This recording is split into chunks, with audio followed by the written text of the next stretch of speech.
My family deliberately erased me from their lives for 8 long years. I kept calling and sending gifts, but they never called back. Not once did they come to see me. After trying for so long, I finally got exhausted and chose to end it. I changed my name, sold my house, canceled my phone, and 6 months later, vanished without a trace. There are moments in life that shatter your entire perception of family, making you question everything you thought was true. For me, it was the crushing realization that my own father didn't see me as his daughter, but as a convenient, walking, talking ATM. And the way that painful truth finally exploded? Well, let me tell you, it was nothing short of a cinematic betrayal that changed my life forever. My name's Fiona, or at least, it was. I'm 34, a senior accountant, and yeah, I'm the kind of person who documents everything. That meticulous habit, that almost obsessive need for records, that's exactly why I'm here telling you this story today, instead of being bankrupt and utterly broken. Let's go back to the beginning of the end. I was 26, fresh off getting my first real promotion, junior accountant at Morrison and Blake Consulting in Denver. It wasn't glamorous, but it was mine. I'd earned it through 3 brutal years of 70-hour weeks and enough spreadsheets to wallpaper my entire apartment. The first person I called, bursting with pride, was my father. The phone just rang, and then his voicemail picked up. Asterisk, hi, you've reached Richard Sterling. Leave a message. Asterisk, I left one. Then another the next day. And another 3 days after that. He never called back. A week later, scrolling through Facebook on my lunch break, I saw it. 47 people, all smiles, gathered around my half-brother Derek at his high school graduation party. Balloons everywhere, a towering 3-tier cake, and my father's arm wrapped so proudly around Derek's shoulders. They were grinning like they'd just conquered the world. I hadn't been invited. I hadn't even known it was happening. Still, I sent Derek a congratulations card, a $500 check tucked inside for good measure. I told myself maybe the mail got lost. Maybe they tried to reach me and couldn't. I made excuses for them. I'd been doing it since I was 12, since my mother died and my father remarried Barbara 2 years later. Derek cashed that check within 3 days. I know because I checked my bank statement obsessively, waiting for a thank you text, a phone call, anything. Nothing came. That was the turning point. That was the first time I started keeping records. Call it a professional habit. I am an accountant, after all. Every unanswered call, every unacknowledged gift, every silence that stretched longer than the one before. I didn't know it then, but those meticulous records would eventually save my life, or at least save me from losing everything I'd worked for. Over the next 5 years, the pattern became painfully clear, though I stubbornly refused to see it for what it truly was. Derek called me for the first time in 18 months, when he was 23. No small talk. No, how are you, sis? Just, I need $8,000 for a startup. It's a sure thing. I'll pay you back in 6 months. I wired the money that afternoon. The startup, some app for matching dog walkers with pet owners, folded 4 months later. Derek never mentioned repaying me. When I brought it up in one of my unanswered voicemails, I got a text back, things are tight. You understand. I understood. I always understood. 3 years ago, Barbara texted me for the first time in 26 months. I remember staring at my phone, heart racing, thinking maybe, finally, something had changed. Her message read, emergency roof damage from storm. Need $15,000 for repairs. Your father's credit is maxed. Please help family. I transferred the money within 48 hours, draining half my emergency fund. 2 months later, I saw her Instagram post. Barbara, leaning against a brand new pearl white Lexus RX. The caption? Hashtag blessed, hashtag birthday gifto myself, hashtag no car smell. The roof, as far as I could tell from every photo, looked exactly the same. $23,000. That's what I'd sent them over 5 years. And that doesn't even count the smaller gifts, the cash cards, the Christmas subscription boxes. $23,000. 0 thank you notes. 0 visits. 0 return calls. But I kept sending birthday cards. I kept trying, because I still believed that blood meant something. That if I just loved them enough, eventually they'd love me back. I was so wrong. But it would take me 3 more agonizing years to finally admit it. 14 months. That's how long it had been since anyone in my family had acknowledged my existence in any form. I counted. Not because I wanted to, but because the silence had become so absolute that I started marking the days like a prisoner scratching lines into a cell wall. During those 14 months, I called 17 times. Each call went straight to voicemail. I left messages that went from concerned, is everything okay? Please call me back, to desperately honest, I just want to know if I did something wrong. Please. Voicemail. Voicemail. Voicemail. I sent a Christmas card last December, with a $200 gift card for each of them. Richard, Barbara, Derek. I tracked the package. Signature confirmed. Delivered December 21st at 2:47 p.m. No response. Not a text, not an email, not even an automated thank you. By March, I'd started to accept a truth I'd been running from for 8 years. I didn't have a family anymore. Maybe I never really had. I came home from work one Friday evening, utterly exhausted from month-end closing, and checked my mailbox out of habit. Bills, junk mail, a credit card offer. And then, nestled between a water bill and a furniture catalog, I saw it. A cream-colored envelope. Heavy cardstock. My name, written in elegant calligraphy across the front. In the upper left corner, embossed in gold, the Sterling family. My hands actually trembled as I opened it. Asterisk, you are cordially invited to celebrate the 65th birthday of Richard Allen Sterling. The Grand Palazzo Hotel, Houston, Texas, April 15th, 6 p.m. black tie optional. Asterisk, after 14 months of absolute silence, they'd finally remembered I existed. The question was, why now? I stared at that invitation for 2 hours. 87 guests.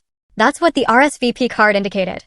A celebration for close friends, business associates, and cherished family. The Grand Palazzo Hotel was Houston's most exclusive event venue. The kind of place where oil executives and real estate moguls hosted their milestone moments. I'd looked it up online. Minimum booking fee of $35,000 for their grand ballroom. This wasn't a casual dinner. This was a statement. And somehow, after 8 years of being ignored, I'd made the guest list. Don't go. That was Marcus Webb, my colleague and closest friend at Morrison & Blake. We'd worked together for 6 years, and he knew my family situation better than anyone. The unanswered calls. The one-way money transfers. The holiday cards sent into the void. Why would they invite you now? Marcus asked, spinning a pen between his fingers. After 14 months of nothing? Maybe he's sick, I offered, a desperate hope clinging to my voice. Maybe this is his way of reaching out. Marcus shook his head slowly. People don't change after 8 years without a reason, Fiona. Not good reasons, anyway. He paused. Let me check something before you book a flight. Sterling Investments, right? Your dad's company. I nodded. Public filings are available through the Harris County Clerk's Office. Real estate LLCs have to report certain things. Let me just take a look, as a favor. I wanted to argue. I wanted to believe the invitation meant my father had finally realized what he'd been missing, that he wanted his daughter back in his life. But the accountant in me, the part that had been keeping records for 8 years, knew Marcus was right. Something about this invitation didn't add up. Okay, I said quietly. Check. But I'm probably going anyway.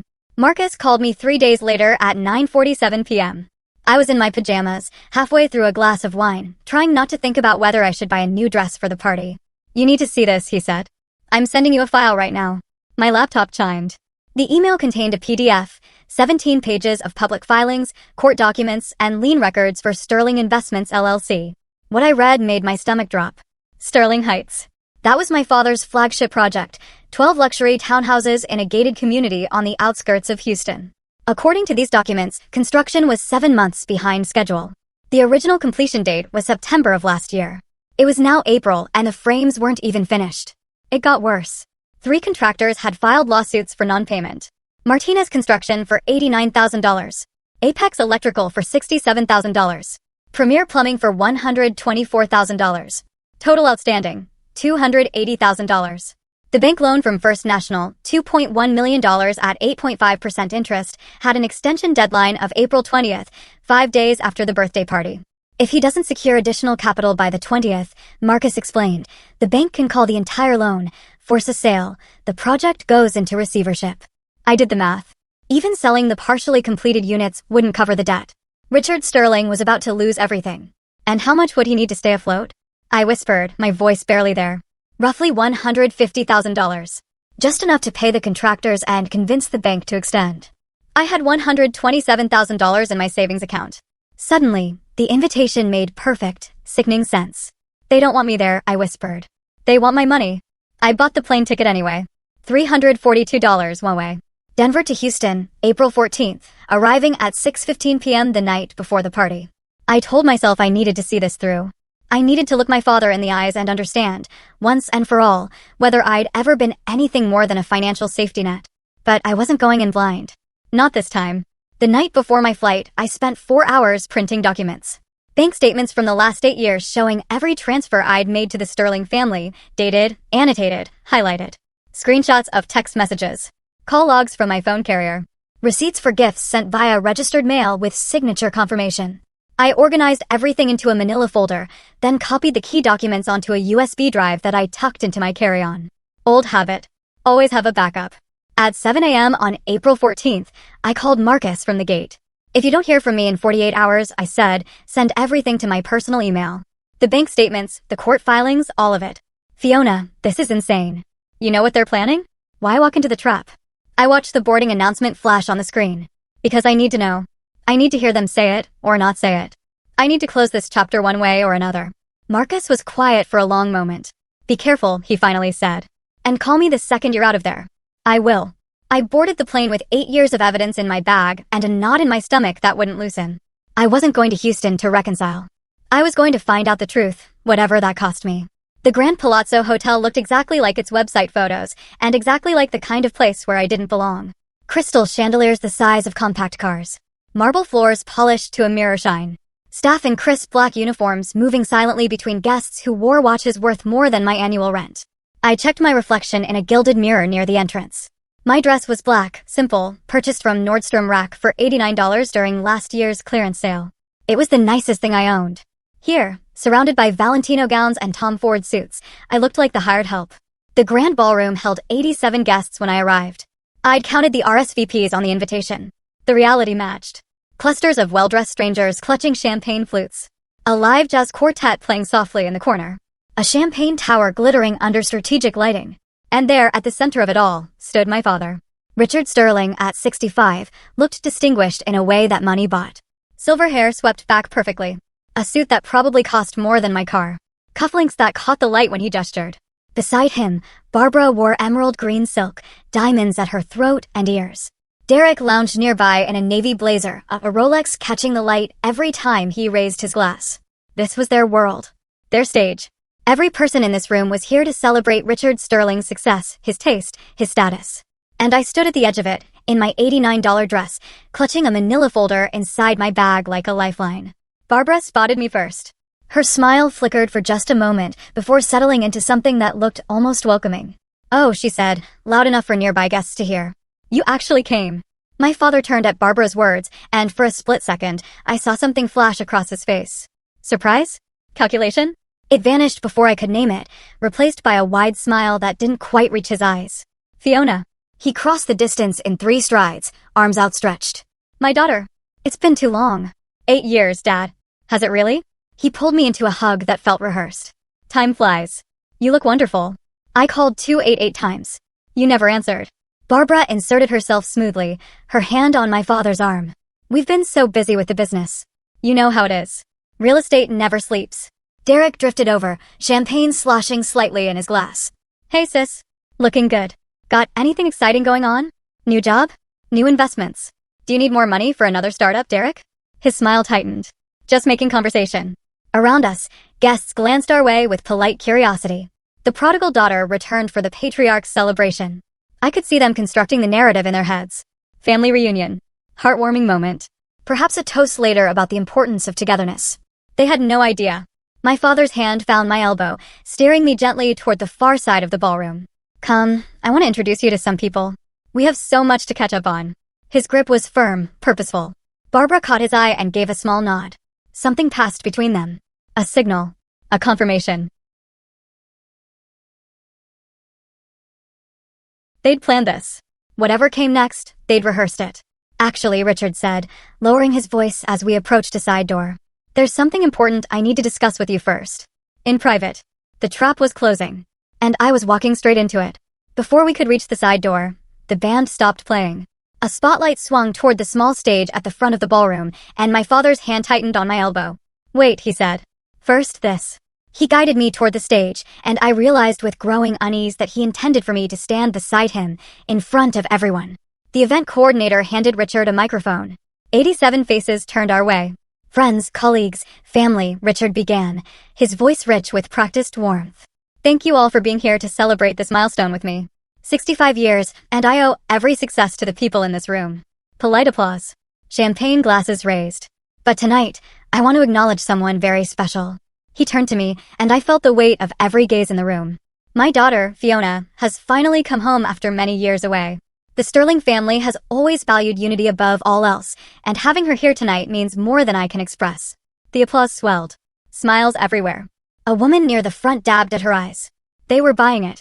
Every single person in this room was watching Richard Sterling play the loving father welcoming his estranged daughter, and they believed him completely. I saw a man in a gray suit near the bar, notebook in hand, scribbling rapidly. Press. Of course, there was press. This wasn't just a birthday party. It was a performance. Family always comes first, Richard concluded, squeezing my shoulder. No matter how far we wander, we always find our way back home. More applause. Camera flashes. I stood there, a smile frozen on my face, understanding with perfect clarity what was happening. He wasn't welcoming me back. He was rewriting history. And 7 witnesses had just watched him do it. The side room was smaller than I expected. A private parlor adjoining the ballroom, decorated in the same opulent style, but without the crowd. A mahogany table sat at its center, and on that table lay a stack of documents. Barbara and Derek were already inside, waiting. The door clicked shut behind us, muffling the sounds of the party. Now we can talk, Richard said, gesturing toward the papers. Have a seat, sweetheart. I didn't sit. I walked to the table and looked at the top document. Authorization of fund transfer. Sterling Investments, LLC. Account number partially redacted. An amount line left blank, but with $127,000 written in pencil beside it. Someone's note to themselves. What is this? An opportunity. Richard settled into a chair across from me, relaxed, confident. Sterling Heights is going to be the most prestigious development in Harris County. Pre-sales are already exceeding projections. We just need a small capital injection to get through a temporary cash flow situation. You want my savings. I want you to invest in your family's legacy. He smiled. 18 months. You'll double your return. I guarantee it. I flipped to page 3. There, buried in the fine print, I found what I was looking for. Non-refundable investment in the event of project dissolution or bankruptcy. I slipped my phone from my purse and took a photo of the page. Quick. Casual. The accountant's instinct. What are you doing? Barbara's voice sharpened. Reviewing the terms. I am a professional accountant, Barbara. I read contracts before I sign them. If you don't sign, Barbara said quietly, stepping closer. Everyone out there will know exactly what kind of daughter you are. Abandoning your father when he needs you most. There it was. The threat behind the velvet. Richard leaned forward, his salesman's smile firmly in place. The bank's extension deadline is Monday at 8 a.m. That gives us 72 hours to secure additional capital. Once we're over this hurdle, the project moves forward and everyone profits, including you. 72 hours? I repeated. And if I don't agree? Then First National calls the loan. Sterling Heights goes into foreclosure. 3 years of work gone. He spread his hands. You'd really let that happen to your own family? Derek chimed in, lounging against the wall with his champagne. Come on, sis. It's not like you have kids or a husband draining your accounts. You've got the money just sitting there. What's the big deal? I felt something cold settle in my chest. Not anger. Not yet. Something quieter. Recognition. Let me make sure I understand, I said evenly. You haven't returned a single phone call in 8 years. You didn't come to my promotion celebration. You didn't acknowledge any birthday, any holiday, any gift I sent. And now you want me to hand over every dollar I've saved since I was 22. Barbara's expression flickered. We've been busy. You cash the checks, though. Every single one. Derek's $8,000 for his startup. Your $15,000 for the roof repair. I looked at Barbara. That was a nice Lexus, by the way. Silence. Richard's smile had tightened. This isn't about the past, Fiona. This is about family stepping up when it matters. You raised me until I was 18, I said. That was your legal obligation. After that, I paid my own way. $68,000 in student loans, 9 years to pay them off. Don't frame your obligation as a favor I need to repay. Barbara stepped forward, and I saw the calculation in her eyes. If you won't sign in here, she said. Perhaps we should discuss this somewhere more public. I should have seen it coming. Barbara didn't wait for my response. She turned on her heel, threw open the door to the ballroom, and raised her voice, loud enough to cut through the jazz quartet and champagne chatter. Everyone, please. I need your attention. The music faltered. Conversations died. 87 faces turned toward us. Barbara positioned herself in the doorway, framed perfectly by the light, one hand pressed dramatically to her chest. I'm so sorry to interrupt, she said, her voice trembling with rehearsed emotion. But I need you all to know what's happening. Richard's daughter, the one he welcomed home tonight with open arms, has just refused to help her own father in his time of need. Murmurs rippled through the crowd. 8 years. Barbara's voice rose. 8 years she's been gone. Never called, never visited. And now, when her father asks for help, a simple family investment, she says no. Right here at his birthday celebration. I stood frozen in the doorway, watching the narrative spin. No, that wasn't right. This was her control. Every word calculated to make me the villain. We tried so hard to reach her. Barbara continued, dabbing at dry eyes. All those years. But she was too busy with her life in Colorado. Too busy for her own family. And now, Barbara, Richard's voice was sharp. That's enough. But it wasn't enough. Not for her. She'd found her audience, and she was playing to them with the skill of someone who'd spent decades performing the role of devoted wife and stepmother. The guests looked at me with expressions ranging from pity to disgust. The man in the gray suit was writing furiously. I had become the villain in my own story. Unless I changed the script. The whispers started immediately. Asterisk abandoned her own father. 8 years. Can you imagine? And at his birthday party of all places. Asterisk I stood in the doorway, 87 pairs of eyes dissecting me, judging me, finding me wanting. A woman in pearls shook her head slowly. A man in a three-piece suit muttered something to his wife that made her wince. An elderly woman I vaguely recognized as a distant aunt approached me with disappointment carved into every line of her face. Your father gave you everything, she said. Put a roof over your head, sent you to school. And this is how you repay him. I opened my mouth to respond. But what could I say? That he stopped paying for anything the day I turned 18? That I'd worked 2 jobs through college? That I'd sent them $23,000 over 5 years and never received so much as a thank you? They wouldn't believe me. They'd already chosen their story. The journalist in the gray suit was watching me with undisguised interest, his pen hovering over his notebook. I could see the headline forming behind his eyes, Family Drama Erupts at Real Estate Mogul's Birthday Gala. Richard stood behind Barbara now, his expression carefully neutral, letting his wife do the dirty work while he maintained plausible deniability. Derek smirked from the champagne table. And something shifted inside me. 8 years. 288 unanswered calls. $23,000 sent into a void. And this public humiliation was how they treated me when I finally said no. I had spent my entire adult life trying to earn love from people who saw me as nothing more than an emergency fund.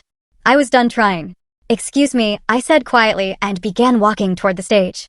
The microphone was still on the stand where Richard had left it. The spotlight still pointed at the stage. I stepped into its glare before anyone could stop me. Everyone, my voice came through the speakers, clear and steady. I'd like 5 minutes of your time. The room went still.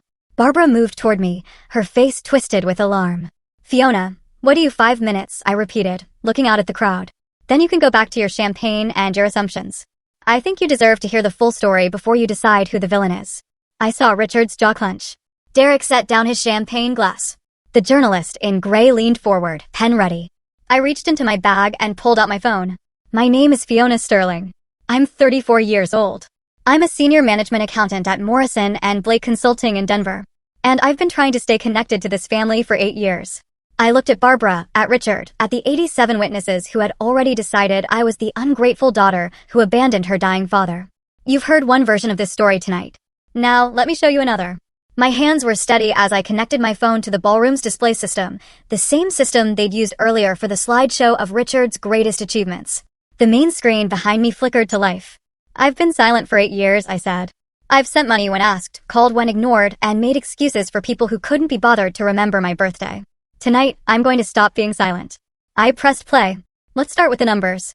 Asterisk K everyone. Before I continue, I have to ask, what would you have said up there, in front of 87 people who already thought you were the villain? Would you have walked away? Would you have fought back? Let me know in the comments below. And if you're new here, hit that subscribe button and the notification bell so you don't miss what happens next. Now, let me tell you exactly what I showed them. Asterisk the first document appeared on the screen behind me, a bank statement from Chase dated January 2017. This is a wire transfer for $8,000, I explained, keeping my voice level. Sent to Derek Sterling for a startup investment that failed 4 months later. No repayment, no acknowledgement. I swiped to the next image. March 2021, $15,000 transferred to Barbara Sterling for emergency roof repairs. I let that sit for a moment. 2 months later, Barbara posted a picture of her new Lexus on Instagram. The roof, as far as I know, remains unchanged. Murmurs from the crowd. Barbara's face had gone pale. Over the past 8 years, I have transferred $23,000 to members of this family. Every single transfer is documented here. Bank statements, wire confirmations, dates, amounts. I pulled up the call log. Next, 3 pages of outgoing calls, each one highlighted in yellow. 288 phone calls. All outgoing. You can see the duration here. Most of them end at 0 minutes and 0 seconds. That's what happens when you go straight to voicemail. Someone in the crowd coughed nervously. And here, I switched to a screenshot, are the only 2 text messages I've received from this family in 8 years. Both requesting money. No, how are you? No, happy birthday. No, we miss you. The elderly aunt who'd scolded me earlier was staring at the screen with her mouth slightly open. I'm not asking you to feel sorry for me, I said. I'm showing you facts, because someone just told this room that I abandoned my family. The numbers suggest a different story. I looked directly at Richard. Your turn to explain, Dad. Or should I keep going? Richard's face had gone from confident to granite. He didn't move. Fine, I said. Let me continue. I pulled up the next set of documents. The public filings Marcus had sent me. Sterling Heights. 12 luxury townhouses. My father's flagship project. I pointed to the screen. These are public records from the Harris County Clerk's office. Anyone in this room can verify them. The first filing appeared. A lawsuit from Martinez Construction dated October of last year. $89,000 in unpaid invoices. 3 contractors are currently suing Sterling Investments for non-payment. Total outstanding, $280,000. I heard someone gasp. An older gentleman near the bar set down his drink very carefully. The project is 7 months behind schedule. The bank loan, $2.1 million from First National, has an extension deadline of April 20th. That's 5 days from now. I pulled up the final document. The authorization of fund transfer I'd photographed 30 minutes earlier. This is what they asked me to sign tonight. See this clause here? Non-refundable investment in the event of project dissolution. That means if the project fails, which it very well might, I lose everything. The room had gone completely silent. They didn't invite me to this party because they missed me, I said. They invited me because they needed $127,000. That's my entire life savings, 12 years of work. And they wanted me to hand it over with no recourse if it all collapses. I looked at the journalist who was writing so fast his hand was blurring. You want to verify any of this? Harris County Clerk's office. Case numbers are right there on the screen behind me. Richard finally spoke. Fiona, you're destroying this family. No, Dad. You already did that. Richard stepped toward the stage, his composure cracking like thin ice. This is private family business, he said, his voice carrying that authoritative boom he used to close deals. Fiona is clearly emotional and confused. I'm a certified management accountant, Dad. I literally analyze financial documents for a living. I'm not confused. Barbara rushed forward, heels clicking against the marble. She's trying to sabotage us. Years of silence. And now she shows up to humiliate her own father in front of his friends and colleagues. You invited me, Barbara. You sent the invitation to my address. We were trying to include you. To bring the family together. I held up my phone, still connected to the display. Should I pull up the email you sent to Dad's lawyer 6 weeks ago?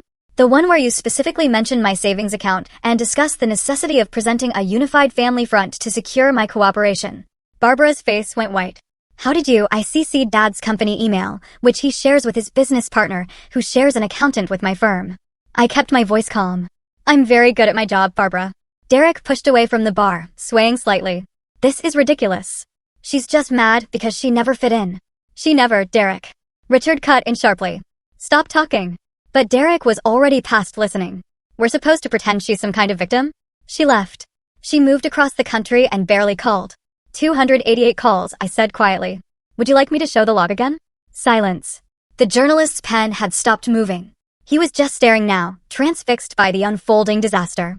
In the crowd, I saw a man I recognized from the news, a real estate developer who'd partnered with my father on 2 previous projects. He was already heading for the exit. The first person to speak was not who I expected. It was an older gentleman with silver hair and the bearing of someone who'd spent decades closing boardroom deals. I recognized him from the earlier slideshow. Gerald Morrison, one of my father's oldest business associates. Richard. His voice carried across the silent ballroom. You owe $300,000 to contractors, and you're throwing a party that cost what? $50,000? $60,000. Richard's jaw tightened. Gerald, this isn't. I was going to invest another $200,000 in your new development next month.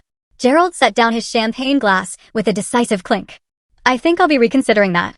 He walked toward the exit without looking back. The elderly aunt who had scolded me earlier approached the stage, her face transformed by something that looked like genuine regret. Young lady, she said quietly. I owe you an apology. I had no idea. Richard always said you were too busy to visit, that you preferred your independence. I preferred a family that returned my phone calls, ma'am. She nodded slowly, then turned to look at Richard with an expression I couldn't quite read. Disappointment? Disgust? Both. More guests were leaving now. Not rushing, this crowd was too polished for that, but definitely leaving. The whispers had changed direction. Asterisk lawsuits against contractors. Tried to take her savings. She had receipts for everything. Asterisk I saw Barbara trying to intercept departing guests, her smile desperate. This is all a misunderstanding. She's always been difficult. Richard is a wonderful father. No one was stopping to listen. The journalist in gray caught my eye and nodded once. Not approval, exactly, more like acknowledgement. This was a story now. It would be in print by morning. Richard stood alone in the center of his own party, watching his empire crumble in real time. I stepped down from the stage. The remaining guests parted for me like I was carrying something contagious. Or maybe something they didn't want to catch. Failure. Scandal. The truth. Richard intercepted me halfway to the door. Up close, I could see the lines around his eyes, the gray at his temples, the desperate calculations still working behind his expression. Fiona, his voice had dropped low, for only me to hear. You've made your point. Now, let's talk about how we fix this.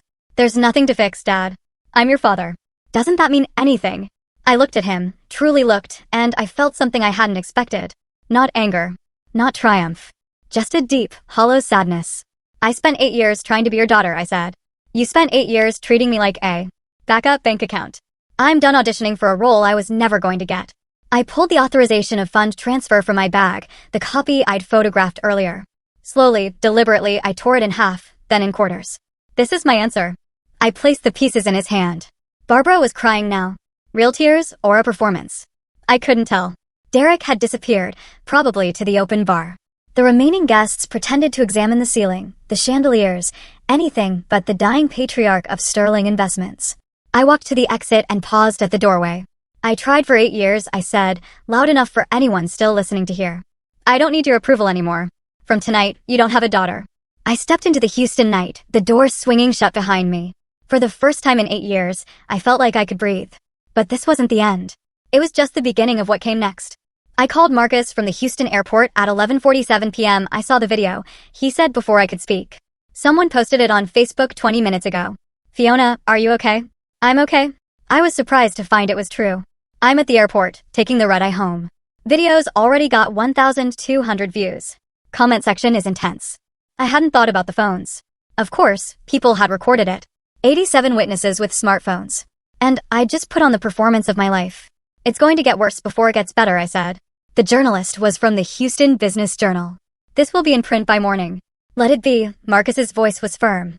You told the truth. That's all you did. I watched a plane take off through the terminal window, its lights disappearing into the darkness. I'm going to change my name. Silence on the line. I know it sounds drastic, I continued. But I've been thinking about it for months. I don't want to be Fiona Sterling anymore. I don't want that name. I don't want any connection to them. Is that even possible? Yes. Colorado allows legal name changes for any reason that isn't fraud-related. I've already researched the process. The accountant in me, always 3 steps ahead. Filing fee is $98. Takes about 6 to 8 weeks. What name are you choosing? I smiled. The first real smile in hours. Violet Hayes. My grandmother's name. My mother's mother. The last person in my family who actually loved me without conditions. Marcus was quiet for a moment. Violet Hayes. I like it. I'm going to disappear, Marcus. New name, new city, new life. They won't be able to find me. And what about Derek, Barbara, Richard? Let them live with the consequences of their choices. I'm done cleaning up their messes. Linda Hartwell's office was on the 3rd floor of a modest building in downtown Denver.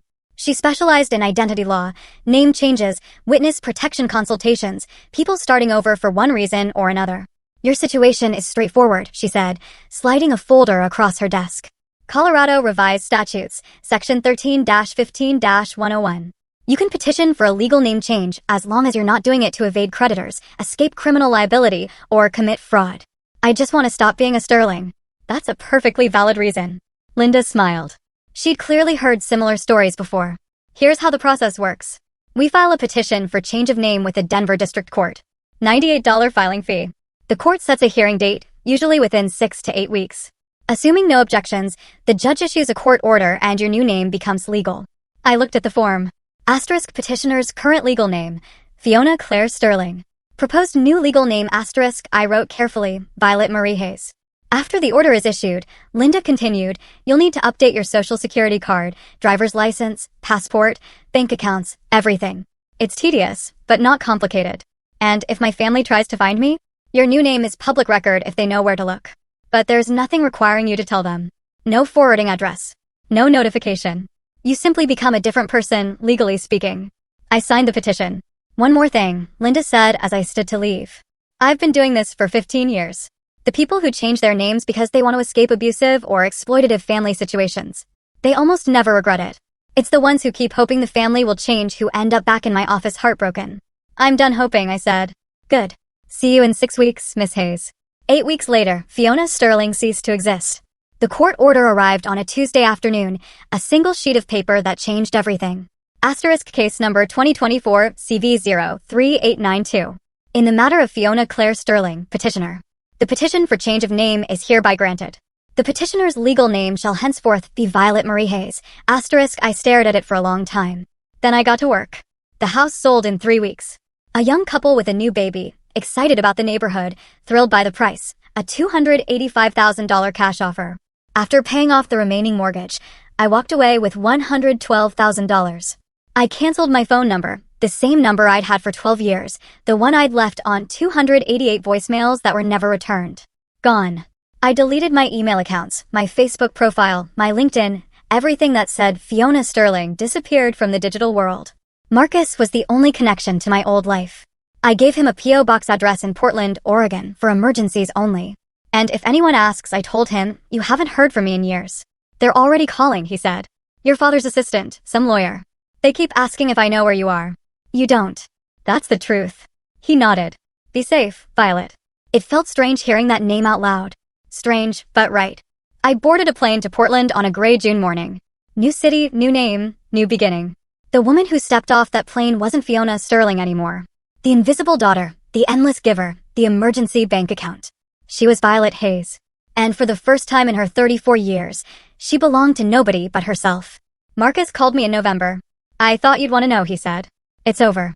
I was sitting in my new apartment in Portland, watching rain streak down the windows, 11 stories up, overlooking the Willamette River. Small, but mine. Sterling Heights foreclosed in July. First National couldn't secure additional capital. The project went into receivership. The bank took a loss of about $800,000. Your father. Marcus paused. He lost everything. Fiona, Violet, sorry, I'm still getting used to that. I didn't feel the satisfaction I'd expected. Just a hollow finality, like watching a building you used to live in finally collapse. The Houston Business Journal ran a follow-up piece last month, Marcus continued. Local developer's family drama goes viral. 2.3 million views online. They interviewed some of the guests from the party. Nobody's investing with him anymore. And the house, River Oaks property, went on the market in September. He needed to sell to cover the contractor lawsuits. The article said he's renting a condo in the suburbs now. I thought about the man I'd seen at the party. Silver hair, Tom Ford suit, surrounded by admirers. The patriarch of the Sterling family, master of his domain, now living in a rental condo. His reputation in ruins. The Houston Real Estate Investors Association voted to revoke his membership, Marcus added. Conduct unbecoming or something like that. He's essentially blacklisted from every major deal in the city. I closed my eyes. Thank you for telling me. Are you okay? Was I? I wasn't sure. I didn't feel victorious. I didn't feel vengeful. I just felt distant, like I was reading about someone else's life. I'm okay, I said. I'm building something new. Derek tried to find me first. Marcus told me about it in January. My half-brother had apparently spent 3 weeks attempting to track me down through every channel he could think of. He messaged my old Facebook account, deactivated. Called my old phone number, disconnected. Emailed my old Gmail account, no longer exists. He showed up at Morrison and Blake Consulting asking for Fiona Sterling. The receptionist, properly trained, had declined to provide any information because Violet Hayes' personnel file made no mention of a previous identity. He even drove to my old house in Denver. The new owners, understandably confused, told him the previous owner had moved 6 months ago. No forwarding address. No, they didn't know where. He seems desperate, Marcus said. Not hostile, just lost. I processed this information carefully. Derek had never been cruel, exactly. Just entitled. Thoughtless. The product of parents who'd given him everything and expected nothing. He sent a letter to your old address, Marcus continued. The new owners forwarded it to me since I handled the sale paperwork. Do you want me to send it to you? I thought about it for a long moment. Yes. The letter arrived a week later, handwritten on plain notebook paper. Derek's penmanship had always been terrible. I remembered teasing him about it when we were younger, before everything fell apart. Asterisk Fiona, or whatever you're called now. I don't know if you'll ever read this. I'm sorry. I didn't know about the phone calls. I didn't know about the money.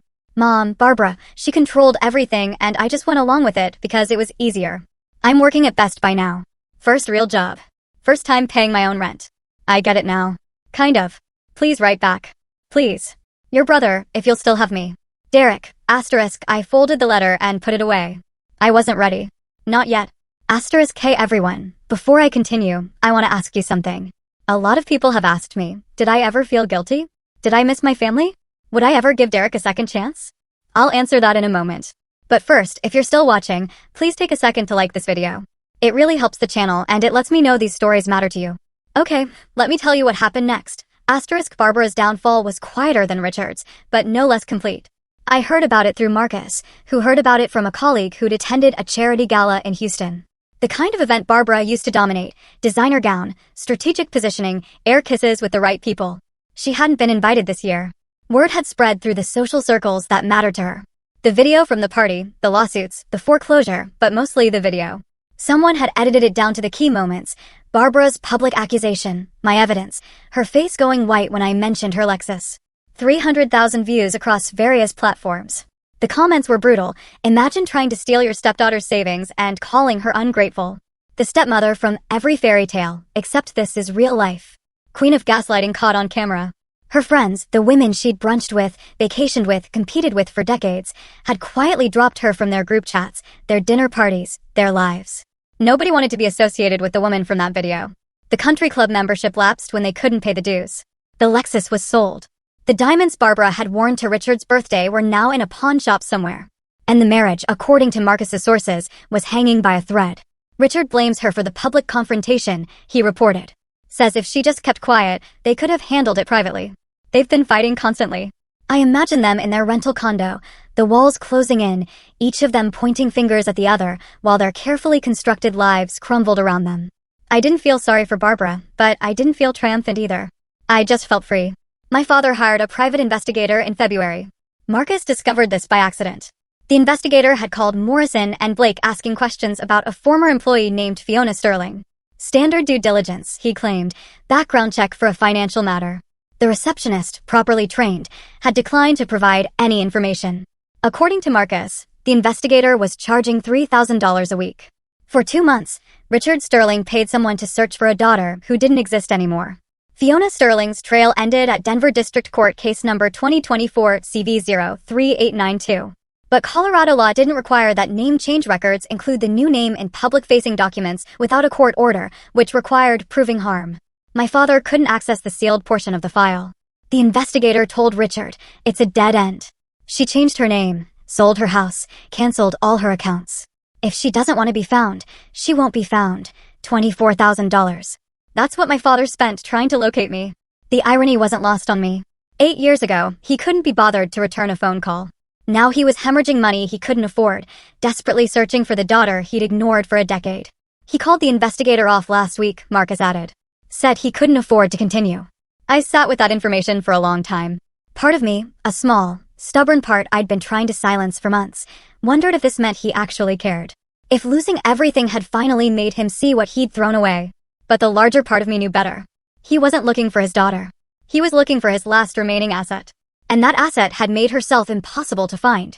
Winter in Portland was gray and wet and absolutely beautiful.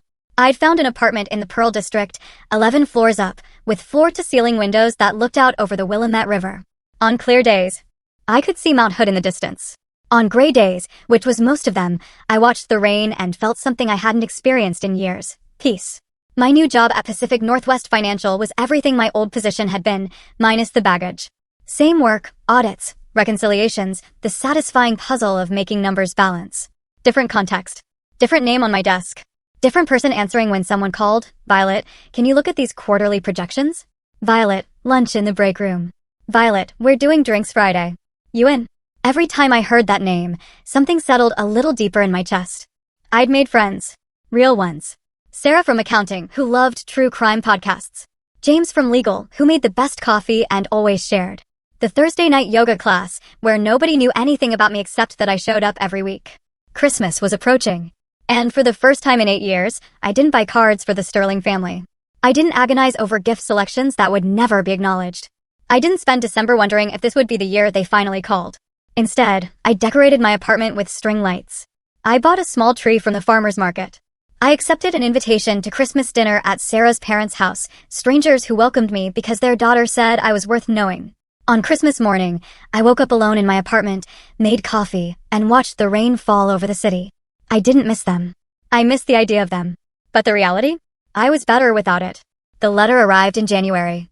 Derek's again. Marcus had forwarded it through our agreed-upon system, his address to my P.O. box.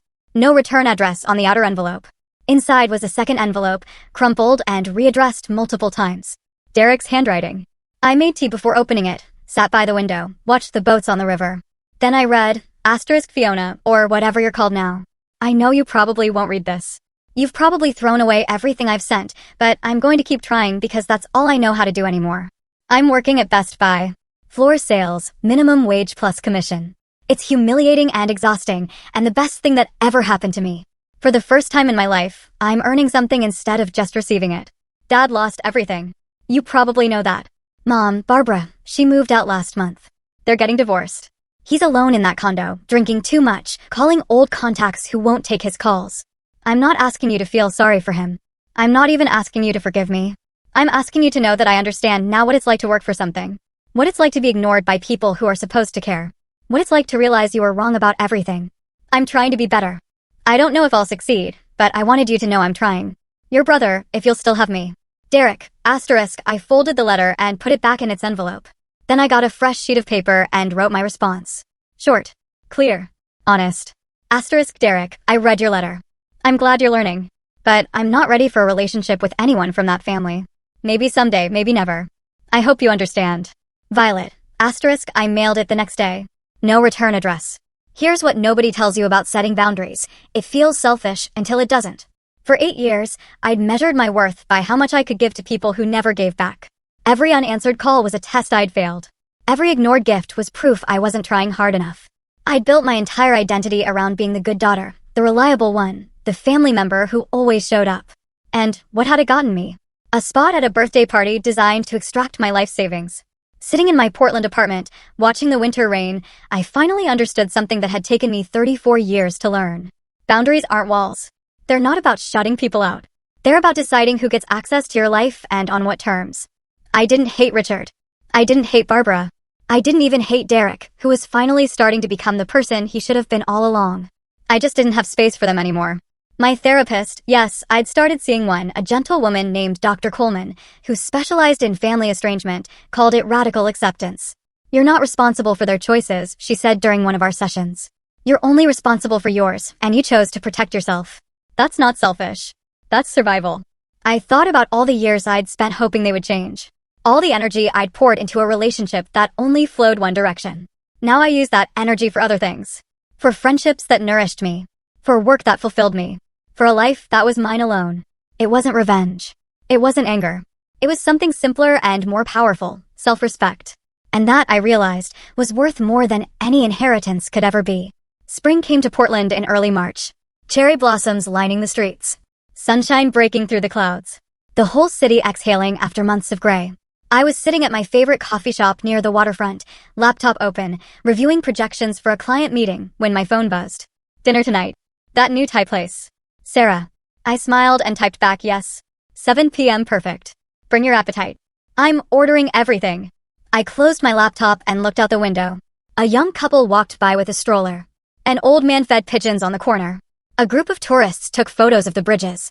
Ordinary moments, the kind I'd spent 8 years waiting to share with a family that never wanted to share them with me. Now I shared them with people who actually showed up. My savings account was recovering, slower than before, but steady. Pacific Northwest Financial had offered me a senior position with a raise. I was thinking about buying a small condo, maybe something with a view of the river. For the first time in my life, I was making plans without factoring in what my family might need from me. I used to think that family was blood, that being a Sterling meant something fundamental about who I was and what I owed. That if I just tried hard enough, loved hard enough, gave enough of myself, eventually they would love me back. I was wrong. Family is the people who choose to be in your life. Who call you back. Who show up without being asked. Who want nothing from you except your presence. I'm Violet Hayes now, 35 years old, accountant. And for the first time in my life, I know exactly who my family is. They're the ones who chose me, just as I am.